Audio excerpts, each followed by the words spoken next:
Welcome to our audience around the world and, of course, our audience here in Davos, to a conversation with the British Prime Minister Gordon Brown on the global economic crisis and how to get out of it, and also on conflict resolution around the world. Prime Minister, thank you for joining us here at Davos. Pleasure. Thank you. Look, I'm going to throw a couple of sound bites at you that have been quoted. Britain, an island nation bulked up on debt, a plunging currency, and an economic crisis. Is it Reykjavik on the Thames, as some people have been saying? Not at all. I believe that we are better placed, actually, to come through the difficulties, better placed than we've been before. Why? We've got low interest rates, we've got low inflation, we've got low public debt, we've got a corporate sector that is not in debt. In fact, it's in a very healthy position apart from the financial sector.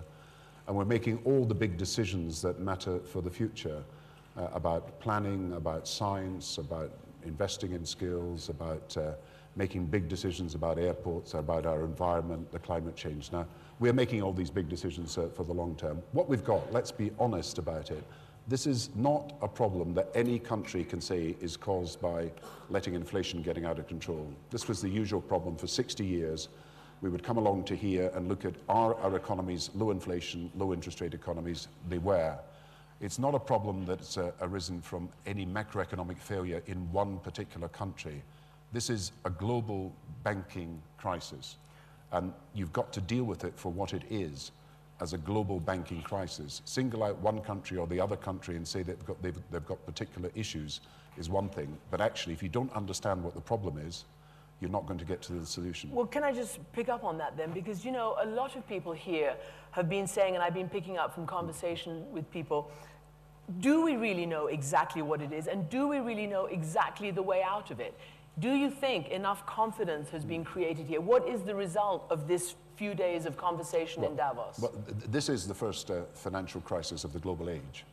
And there is no clear map that has been set out from past experience to deal with it.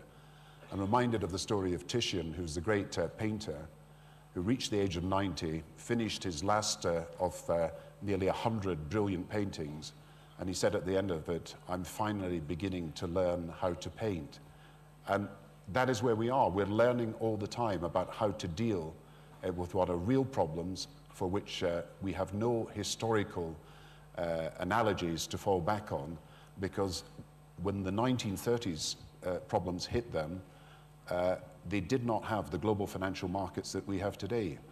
We have global financial markets. We thought that the mechanisms for spreading risk across our economy, so if something happened in the subprime market in the States, we had so much diversified risk it couldn't affect the rest of the world, but the mechanisms we had for spreading risk became the means by which we spread contagion.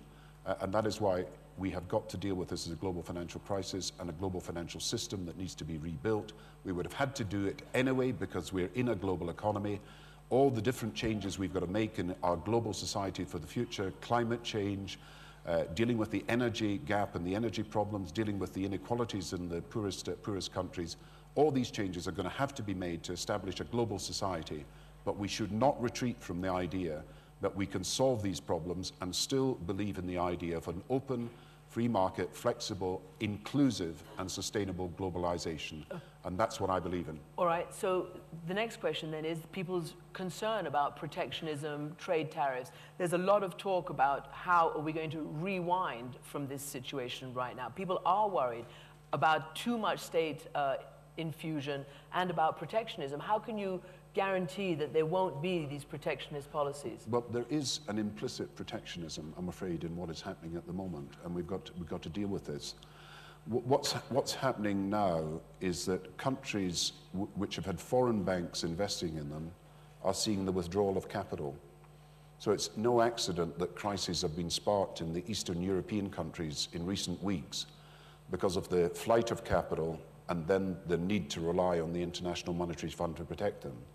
And if this continues, what you're seeing is a form of financial protectionism, where banks retreat to their home base, capacity across the world is diminished, and it is not an inevitable process because by international agreement we could do something about this. But the danger then is you have a financial protectionism, a mercantilism of the past, a sort of financial isolationism that then becomes also part of a new trade protectionism well.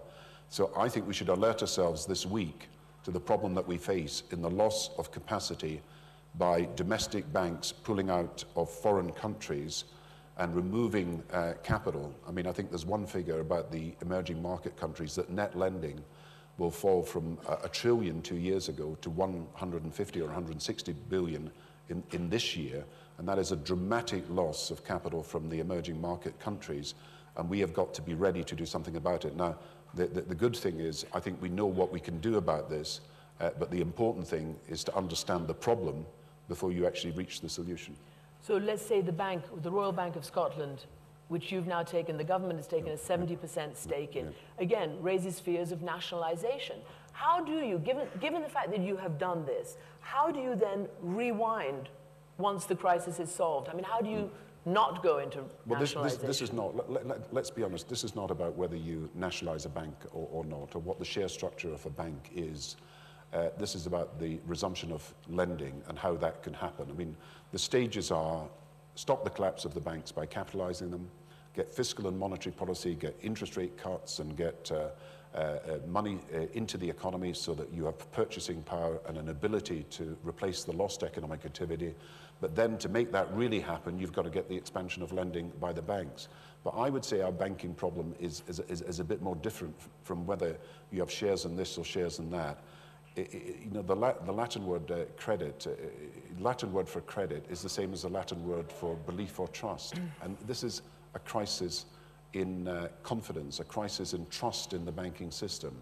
And we have got to rebuild our economic institutions around clear principles that are common sense to most people as they live their everyday lives, but seem to have been forgotten in the way we've organized financial institutions. I mean, we want to reward hard work. We want to reward enterprise. We want to celebrate people who show great effort and innovation and great talent.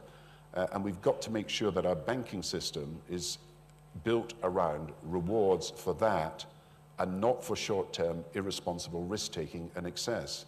And once you establish, in my view, the values that should lie behind any institution, but particularly the banking system, then the institutional changes that you bring about to restore confidence in that system, and then have to make a further change because we're in an international and global financial world, so these have got to be relevant to the rest of the world and not just to your home country, then you're at the beginning of the re-establishment of confidence in banking, which is a precondition, I believe, of the expansion of lending that is necessary to actually work.